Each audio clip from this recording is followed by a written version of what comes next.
Welcome home to USA Global TV and Radio, a place where dreams take flight, with authentic storytelling, diverse perspectives and meaningful conversations, where global stories unite and bridges are built beyond all borders. Discover world-class education, entertainment, hope and inspiration. Together, we're building bridges worldwide. Subscribe to our channel, USA Global TV. Download our app, USA Global TV. Be our guest or join our team. Visit usaglobaltv.com. Thanks to our founder and executive producer, Dr. Jacalyn Kerbeck. Music score by Yeffy Tang from Cloud Road Music. Voiceover artist Mike Porter. Creative direction by Paul Garcia. USA Global TV and Radio, your home for global connection. All rights reserved. This video and its contents are the exclusive property of USA Global TV and Radio. Unauthorized use, duplication or redistribution in any form is strictly prohibited.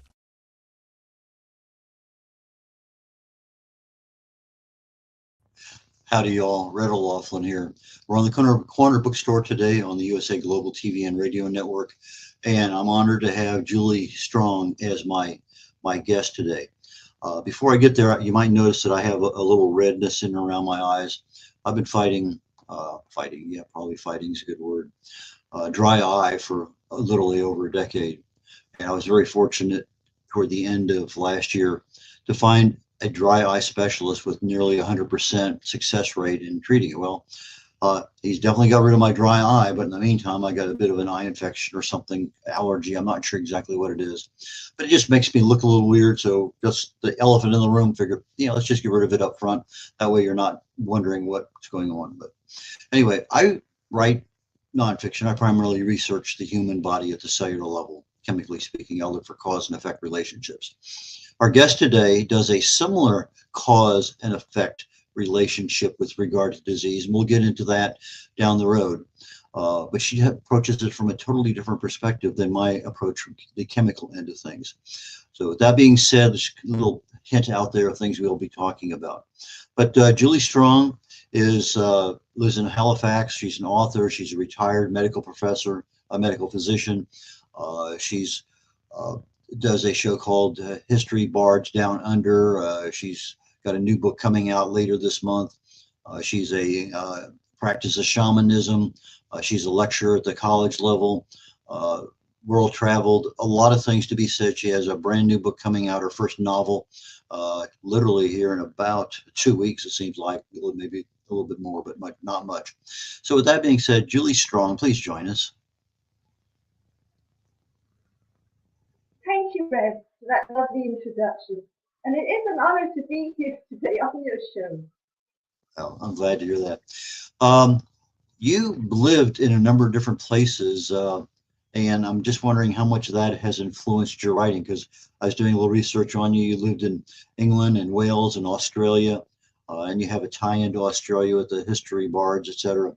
How much do you think your exposure to outside of just a single country has contributed to your writing ability and experience?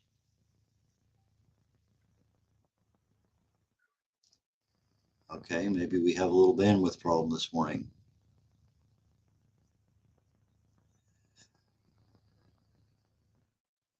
Okay, with that being said, okay, we're going to go ahead and continue on here. Let me tell you a little bit more about Julie while things are being reset back there in the background.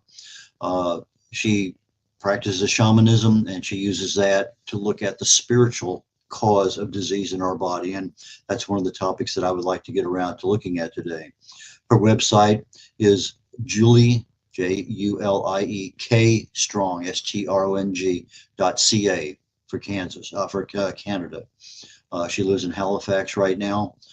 She does a number of public readings, usually at the college level. She's a playwright. She's written other books in the past. I think she's working right now on her memoir. But there's a lot of things coming up. Her book launch is January 25th, literally in just a couple weeks. And hopefully she'll be back here to join us in just a moment. If not, I will continue going. She is a lecturer. She reads periodically in her public readings. I was hoping to get her to read a little bit of her book, her new book today, her first novel. And Okay, so there she's joining us again. Let's hope that we have good contact this time.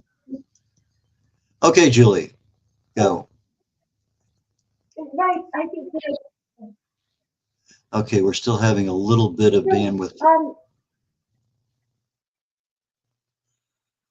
Julie, may I ask you one more time to disconnect completely and go back in, hit the link for StreamYard, reset your Wi-Fi, whatever you need to do. But your interview here today is super critical for the show, for you, for a lot of things. Just you have so much information to share. I'd like to make sure people can hear you very, very well, and that we're not looking at you saying something and half a second later your lips are starting to move. So let's see if we can maximize your presentation ability today. Okay, so we're gonna go ahead and reset that.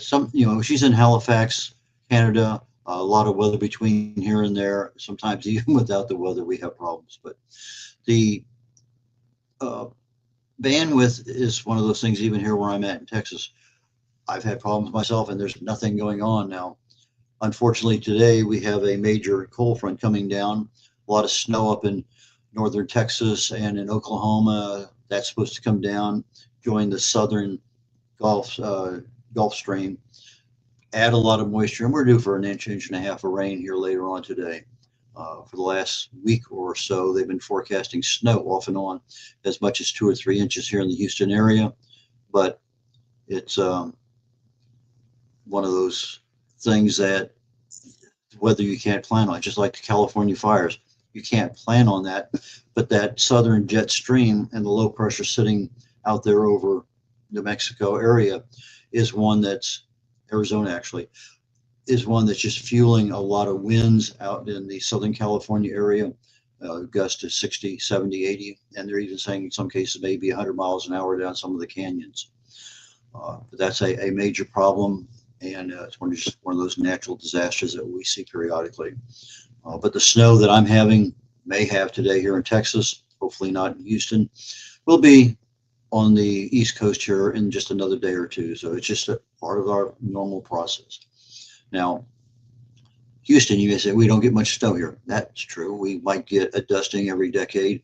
I think Christmas Eve 4 or 5 years ago, we had snow. First time ever on Christmas Eve. It looks like Julie's coming back. Let's hope everything is a go right now. Please join me, Julie. Thank you, Red. Oh, fantastic. Great sound. And it's okay.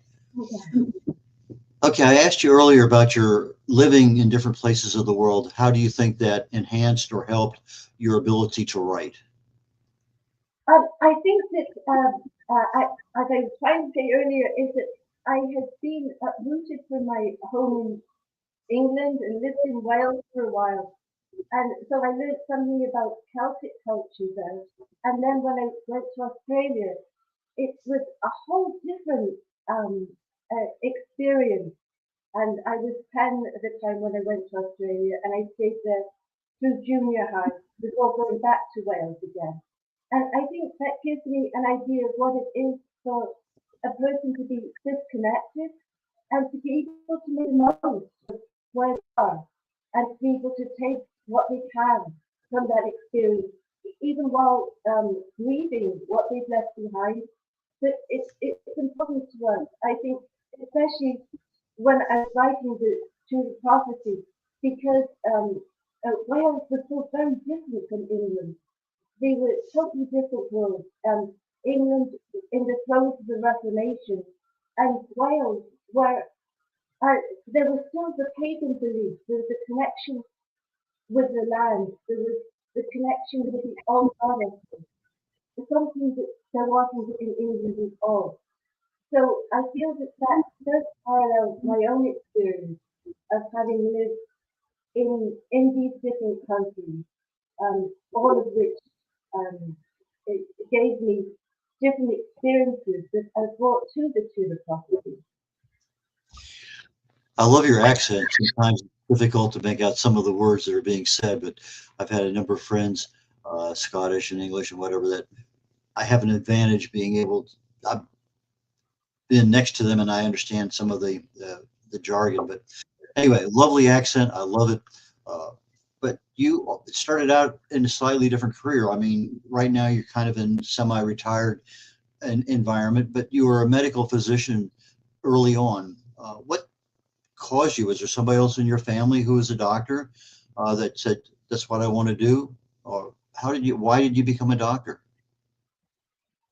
Well, I wanted to be a vet originally, and then I realized that I could probably be more useful with people than with animals. So at around the age of 13 or 14, I decided that I was going to go to medical school and become a doctor. And I think in many ways it was a wise choice because I do have love for people and caring, and I did want to be able to do something where I could do hands on and to be able to help individuals one on one, which is what like a family physician is able to do. And and yet at the same time now, in retirement, I realized that there was a part of myself that I didn't express at all in medicine, and that was the creative element.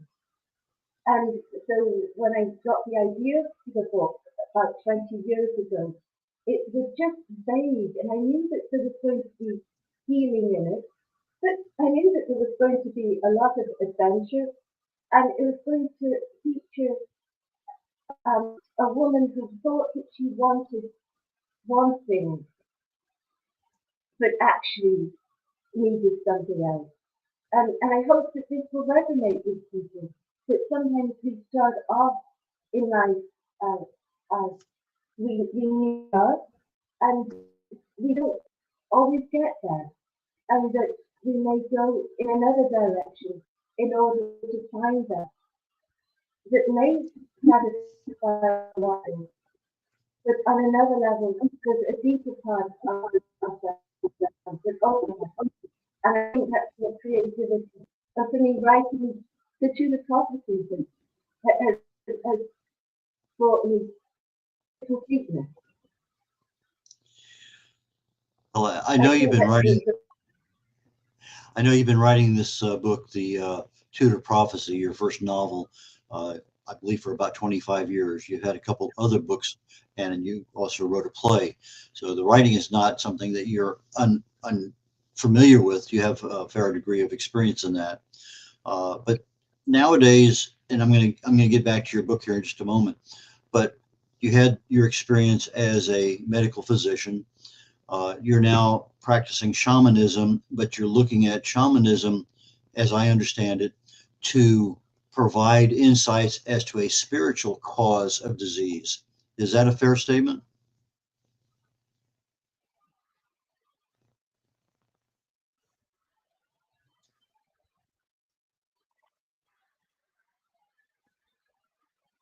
Uh, um, Red. I'm afraid that I missed part of what you were saying.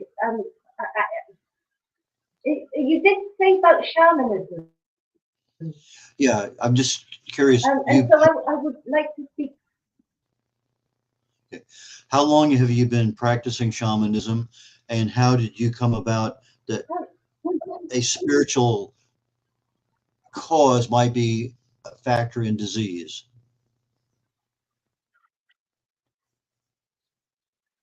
Oh, yes. Okay. So because I missed some of what you were saying, I'm not, but I think I got the gist of it. So, well, and with medicine, oh, it's and like just a few weeks ago, like I was prescribing medication for diabetes, and I was prescribing medication for depression, for chronic obstructive airway disease, and all those things that I absolutely believe in. And at the same time, I see a lot of disease that is due to people just not caring. And that I think is one of the tragedies of 21st century medicine is that people just can't be bothered to exercise or they're in chronic pain and they can't exercise or they don't pay mind to what they eat. And these are all, I think, manifestations of the spirit, this sense that we don't have. And we have these wonderful medications, these wonderful surgical procedures that help us in our lives and help us to live longer. Yet, this longer spirit, and that's where shamanism comes in, because it's a way that we can connect with the upper world, where there is spirit of the transcendent type. And you can look at many spiritualities, Buddhism, Islam, Christianity. There's that aspect. And there's also, in shamanism, the idea that we're connected with the earth and that we can gain power from connecting with the creatures that live on this planet, that have lived here for millions of years, and that their spirits want to help us. And I feel that modern medicine has missed out on this opportunity to avail of spirit help for us as human beings to live our best, healthiest lives here on earth. So that's why I think shamanism is very important and why I enjoy practicing that. And now that I'm retired from medicine, I can do the shamanism more because there is, unfortunately, a disconnect still between the chemical aspects of medicine, which I believe to be absolutely spot on, and the spiritual side of medicine, which needs further investigation and utilization in order for us to reconnect with our spirit and care about ourselves and our souls and our bodies. So I hope that I'm a bit there. I appreciate that. There's so many things that interact with us in our minds. I'm sitting here in my office and I got, some lights on. I have the computer running. I'm in electrical field. All those things are affecting me. They're affecting my health. The screen has blue light that's affecting me. You mentioned connection with the earth a moment ago. And one of the things I'm noticing a lot more advertising this year for Christmas was some way to ground yourself through your feet to the earth, either through a grounding mat or walking outside barefoot, where we're actually connecting more with our environment. And those are things that 2-3 years ago, yes, they existed. A few people believed in them, but now it's becoming more mainstream. And I'm sure what you're talking about, that as we get more information out like we're doing today, what we think, that doesn't make sense. But it does make sense in the big scheme of things because there are so many things out there we don't know. Absolutely. Yes. Okay, you started writing books a while back, and then you wrote a play. What made you decide to write a novel? And hold up your book because I want people to see your book cover, and we're going to talk about your book here for a little bit. So, The Tudor Prophecy. You can see it well, yes? I can see it very well. I see the big chair there. It looks like a blackbird or something sitting on the chair, if I can read that correctly. Yep, that's a crow. A crow, okay. Well, let's talk about the cover of your book. Why did you choose those colors? Why the chair and why the crow? Well, the chair is a throne, and it's not a fully developed throne. It's rather a tentative throne, and it has red cushions on it because it's a feminine throne, because it's awaiting Elizabeth I to sit herself on this throne.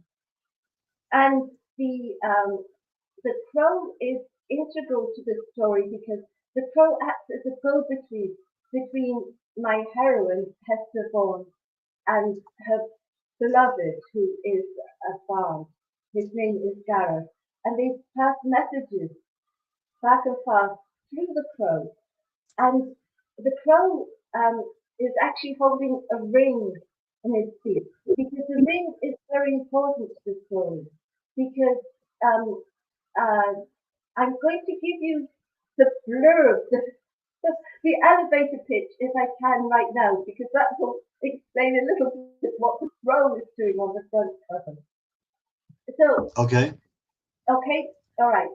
So the year is 1541, and it's the turbulent time of Henry VIII's Reformation.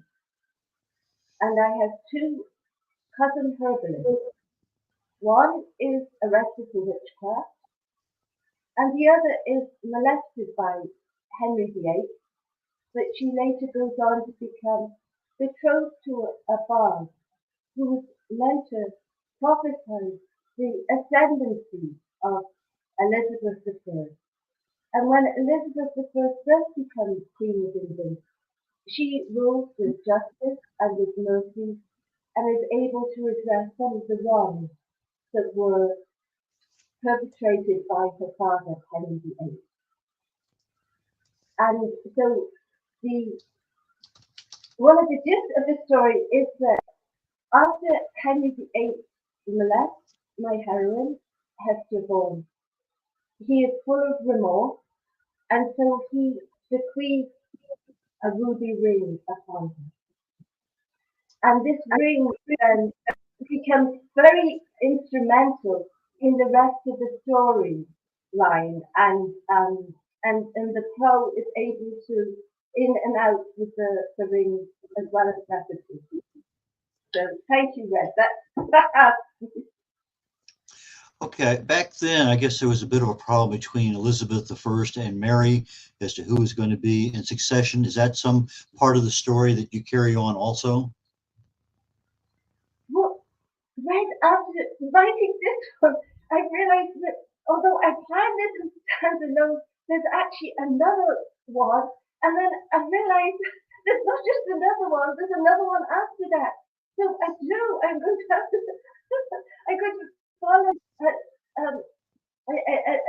Elizabeth, because as you know, on the Henry VIII side, his son Edward VI comes, but he doesn't last that long, and then Mary, Elizabeth's older sister, becomes queen.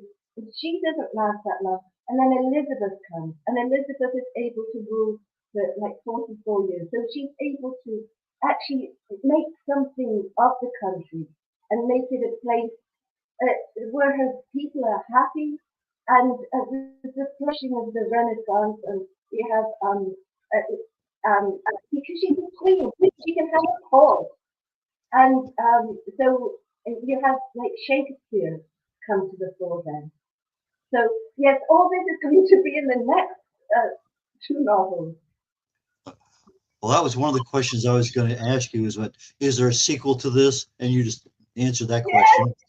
Yes. So you have two more books coming out, and they're in that Tudor prophecy or succession as it goes on down the road.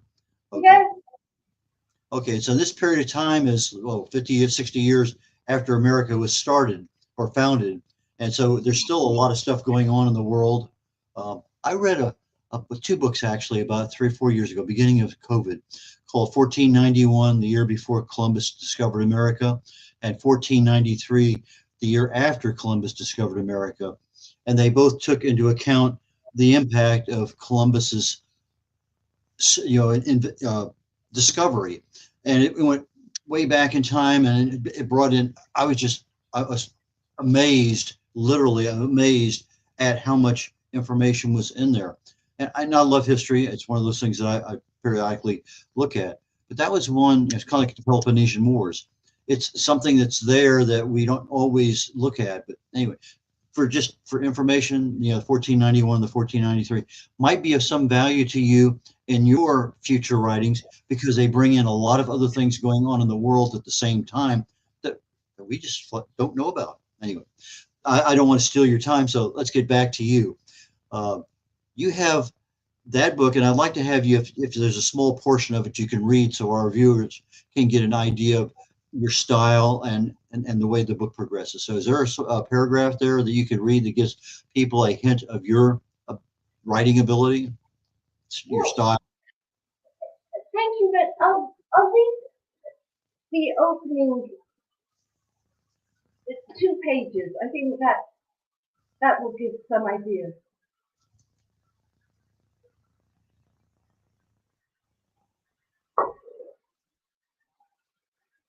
The Tudor Prophecy, Chapter 1, page 1. The cousins reached the chestnut tree and dropped to the grass, panting, and leaned back against its trunk. A crow, disturbed amongst the topmost branches, cawed in protest. Had it been interested in living flesh, it would have noticed Hester, a young woman with hazel eyes, wearing a red woolen dress and a white cross over her head. It would also have observed Alice, slightly younger, garbed in blue silk and a black satin suit. But the crow, interested only in the dead, flew away. I have waited all day to show you, gasped Hester, withdrawing the parchment from her sleeve. I have an audience with His Majesty tomorrow. Alice's eyes widened and her hand flew to her mouth. Surely you jest. Hester frowned at this response and stared up at the chestnut tree's canopy of pink and white flowers. The tree had been late to bloom this year of our Lord, 1541. It had been a harsh winter, and folks whispered this was God's punishment of England. King Henry VIII should never have defied the Holy Father in Rome and installed himself as head of the church.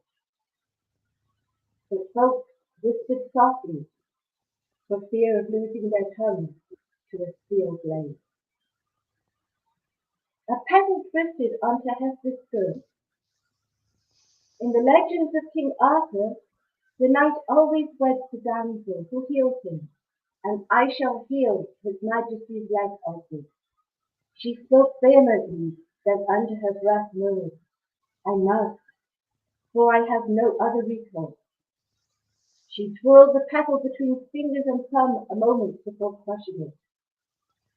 Father will send for me soon, and I do not want to return to Wales to marry a gentleman farmer of his choosing. Wales, the very name sounds pleasant. The youngling sat halfway up a hill overlooking Hartburn, the ancestral home of Sir Hugh, Alice's father, situated near Richmond, 10 miles south of London. The old stone mansion is surrounded by fields in which workers tied the first of the new hay, sending the fragrance upwards. Do you forget the king has a wife already? Asked Alice, taking out her embroidery. Cat Howard, Hester Smith, grimacing. We are wed near a year, and she is not yet with child. She is barren. Hester dropped her voice, and 'tis said she has a paramour at court. She looked around to ensure they were alone, then louder asserted. Besides, she was penniless when the king wed her, so he will not mind my being so, and I am the same age now that she was when he married her, 17. Hester stared above at a solitary cloud that drifted white and fluffy in a perfect blue sky. Blue was the colour of the Virgin Mary's mantle, and it seemed fitting that the month of May was dedicated to Our Lady. I know you were doing this for Dickie, said Alice, her eyes softening as she touched her cousin's arm. If father comes to me, and mother and I are forced to leave Hartwell, we women may find refuge in the remains of the convent. But Dickie would not be permitted to see his Hester. Her eyebrows knitted together. But she added with a gnawing of envy in her gut, you are an heiress. You would not remain there long. If Henry takes our land, I shall, but I would love to have a family. Mother worries I shall marry a Protestant and damn my soul for eternity. Alice sighed and laughed.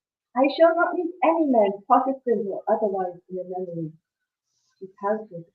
But have you thought how any woman could have married her? The king is so huge larded, every prize hog in the land is called carry after him.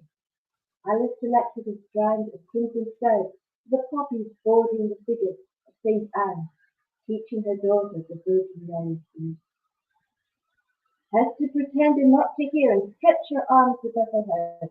This last winter the queen had developed from a wild colt of a girl into a comely young woman. Fresh stitching ran down the sides of her body, where the seams had been let out again just the previous week. Hester knew Alice spoke truth about the king's huge boat, but she squeezed her eyes shut and focused on enjoying the warmth of the spring sun of her face. I am tired. I was singing lullabies to Vicky until past midnight. John is a great help, but he doesn't understand Vicky's fear of the dark, or that he doesn't like getting soap in his eyes when his hair is washed. Hester brushed away a fly that landed on her forehead. You've been like a mother to him, bathing him, helping him dress, said Alice. But now, John, ouch! Hester sat up and you hurt. I jabbed my fingers with a fine. What I was saying that John has only been with us. Oh, but look, here comes Vicky. A pale-faced boy, small for his 13 years, limped up the hill. He wore a brown woolen jacket, belted at the waist, over grey hose. His knees are covered in mud. He must have taken a fit and fallen, said Alice. We barely do 2 days together now without Hester rising to greet him. Vicky embraced her in a cloud of mud, smeared onto her dress. Hetty, I am sorry. I have dirtied your pretty dress. Thank you so very much, Julie. You're welcome. A couple quick questions. Any intentions to print this book in another language like French or something else?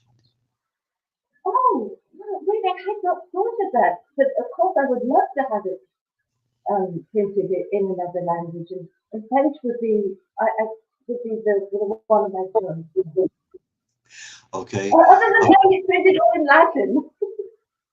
Well, I know you already have it printed now in British, so that's fine. Not a problem. But anyway, the follow-on question to that one is audiobooks. Are you looking at the series also being available in audiobooks down the road? I would like that. My publisher, Anne O'Connell of OC Publishing, she printed it in hard copy and also as an ebook and also as an enhanced ebook for people who are visually challenged. And so I'm really thankful to Anne for doing this. The subject of the audiobook hasn't come up yet. But it is something that I would like to do. And because obviously I have love for the book and I think I speak the language. I feel that's something that I could do. So thank you for suggesting. Okay. You have a memoir you're writing right now, I understand? That's right. Yes. And this is going to be published before the next Tudor series, or is it going to be interspersed or down the road in another few years? What's your plan for publishing your memoir? I'm hoping for that later in the year. The memoir I'm only taking up to age 15, and I may carry on after, seeing as how it goes. But writing the memoir has been a struggle, and writing the Tudor prophecy has given me, in a way, another way of exploring memoir, with more adventure and being able to guarantee a happy ending to my, at least my heroine. Yes. It's because the memoir itself speaks of my own turbulent childhood.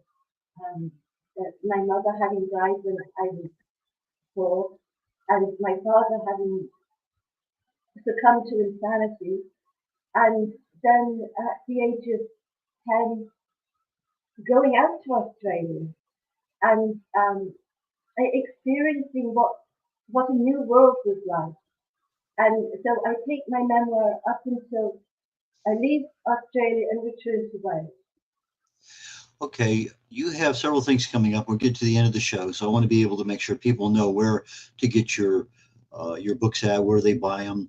Why don't you tell us a little bit about your book launch coming up, and then let's wrap it up with what future events do you have? I know they're listed on your website, but let's go ahead and conclude the show with how do people get in touch with you? How do they get your books and readings and everything else that you're doing?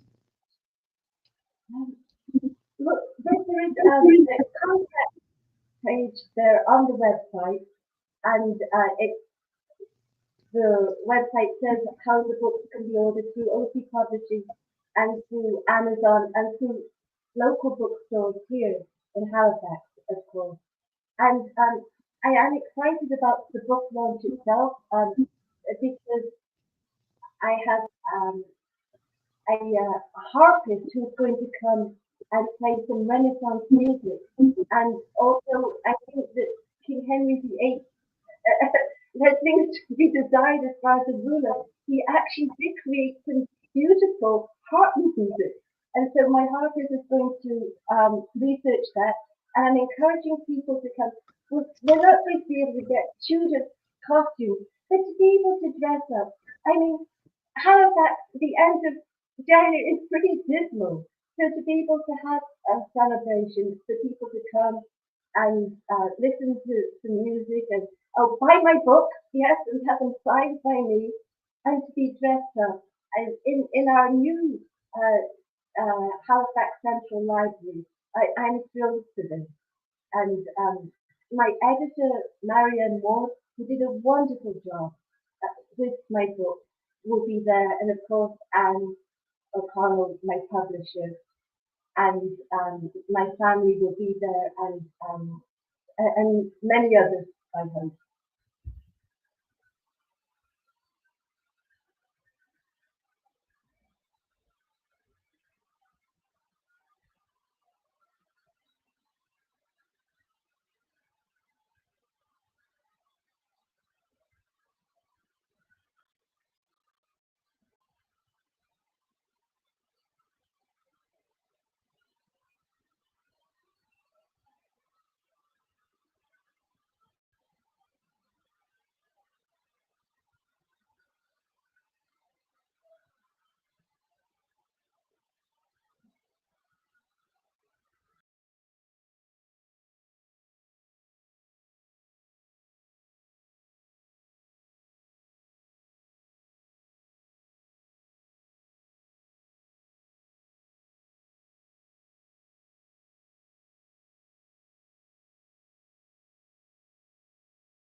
I just noticed that I was muted and nothing's going on. So let me repeat real quickly. The corner bookstore is concluded. Very shortly, we're going to start with the wise ones. My guest today is Glenda Benavides, a Grammy-nominated singer-songwriter. She was on the corner bookstore recently. Now we're having her on. We'll talk about her entrepreneurial career and how that applies to things that are of value to us. What wisdom has she collected over the years that can help us? And immediately following the wise ones is my show called Talking Heads. Talking Heads is a show where I have a chance to spend some time with my audience, and I talk about various aspects of primarily health and wellness. Today, I'm talking about how do we improve our immune system, something we take for granted, something that gets challenged every day. But today, I'd like to go into a little bit of detail about how it works, what challenges it, and what can we do to make it better. That being said, red.olaughlin signing off on the Corner Bookstore on the USA Global TV and Radio Network. Bye, y'all. In a world full of noise, misunderstandings, and interruptions, Master the Art of Listening with Dr. Jacalyn Kerbeck. Dr. Jacalyn Kerbeck is the listening mentor of USA Global TV and Radio and the Amazon #1 best-selling author of Mastering the Power of Elevated Listening. Elevate your listening. Elevate your life.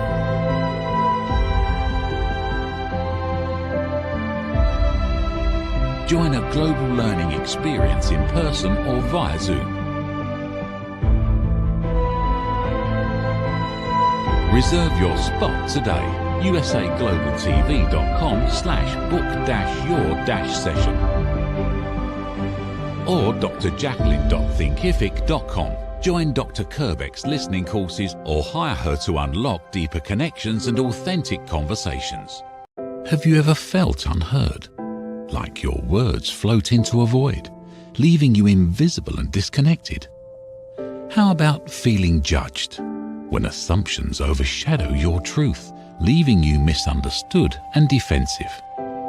And then there's that moment when someone offers solutions you never asked for, dismissing your feelings and leaving you more frustrated than before. It doesn't have to be this way. Dr. Jacalyn Kerbeck, the listening mentor, understands. She's here to help you reclaim your voice, build stronger connections, and create meaningful conversations that inspire understanding and mutual respect. Through her groundbreaking books, online and in-person courses, and interactive workshops, you'll learn how to navigate life's most challenging interactions. Discover the power of elevated listening and transform how you communicate. Master setting boundaries and asking permission to protect your peace. Learn to recognize and release judgment, fostering empathy and true connection. Dr. Kerbeck also offers personalized coaching, one-on-one or group sessions designed to fit your unique needs. Whether in person or virtually on StreamYard, her guidance will empower you to thrive. You don't have to struggle alone. The path to deeper connections and better relationships start here. Visit drjacalyn.com or usaglobaltv.com. Join a global community of empowered listeners and transform your life, one meaningful conversation at a time. Dr. Jacalyn Kerbeck is the listening mentor. Start your journey today.